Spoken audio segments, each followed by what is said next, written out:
সেই বটগাছের ওই পাশে দাঁড়িয়ে আছে, কয় হায় আল্লাহ এটা কি দেখাইলো, কারণ ওই যে আল্লাহ নিজেই রূপটা ধারণ কইরা, তার নাম হলো চম্পাবতী। জোরে বলেন না সুবহানাল্লাহ।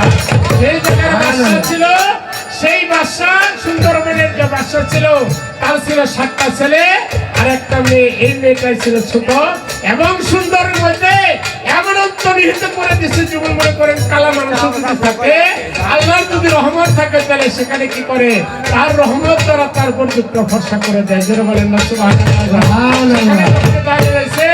আর সেখানে গাছি দেখা চোখের পানি, ওই যে 3 বছর হয়ে গেছে, চোখের পানি ছেড়ে দিয়ে বলে আল্লাহ তুমি রহমত আল্লিল আলামিনের রহমত হিসেবে এমন একটা জিনিস দেখালে যা আমার জীবনে আমি কোনোদিন দেখতে পাই নাই। আজকে তখন ভাই কালুর কাছে বলে, ভাই কালু এটাকে, তখন বলছে ভাই রে এটা কি জিনিস, তরে একটু করে আমি বলতেছি, আমি একটু সাধনা করতেছে, সাধনার মধ্যে বসে আমি তত বলতেছি। যখন যখন সাধনার মধ্যে বলে তখন সেদিকে থেকে যখন অনুভবে কি বলে করেন, আবার সে হাওয়া হয়ে যায়, যেমন আল্লাহর অলিপ্ত হয়ে যায় মা হাওয়া, যেরকম বাতাসের মধ্যে জগতে আসছে, ঠিক আল্লাহরের তো সৃষ্টি হলে ওরকমই হয়ে যায়, হয়ে যায় না ভাইজান। তখন সেই জায়গার থেকে যখন গেছে, একটু আগে দেখলাম অহনার দেখি না, তখন গাজীর কাছে আবার যখন প্রার্থনা করে কালুর কাছে, কালু বলে একটু দেরি কর দেখি আবার তোমার থেকে আসতে পারে, তাকে কোনো ভাগে খেয়ে ফেললো কিনা। তখন সেখান থেকে বলছে, ওরে প্রেমের পাগল হইলাম আমি আল্লাহ গো, প্রেমের পাগল হইলাম আমি আল্লাহ রে,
সেখানে সে 2 চোখের পানি ছেড়ে দিয়ে ভাই কালুর কাছে প্রার্থনা করে।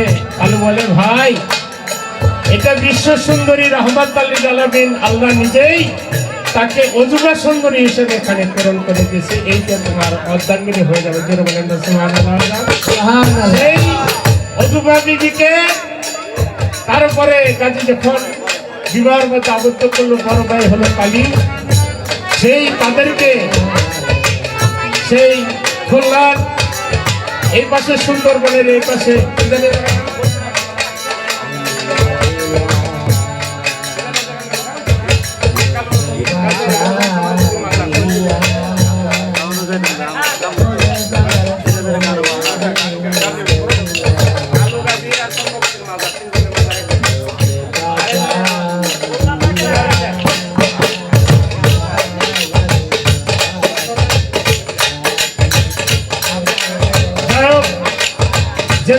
আমরা যারা উত্তরবঙ্গের পশ্চিমবঙ্গের মানুষ তারা হয়তো জানেন খুলনার এই পাশে সুন্দরবনের এই পাশে কি জানি এক জায়গায় আছে, সে জায়গায়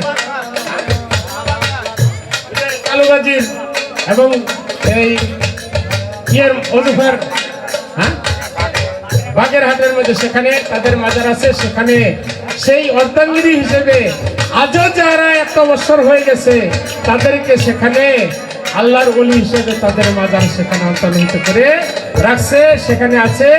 এই জন্য এই গাজীতলের মধ্যে অন্তর্নিহিত হয়ে আমরা যেন এই জগৎ থেকে তাদের ভালোবাসা নিয়ে আমরা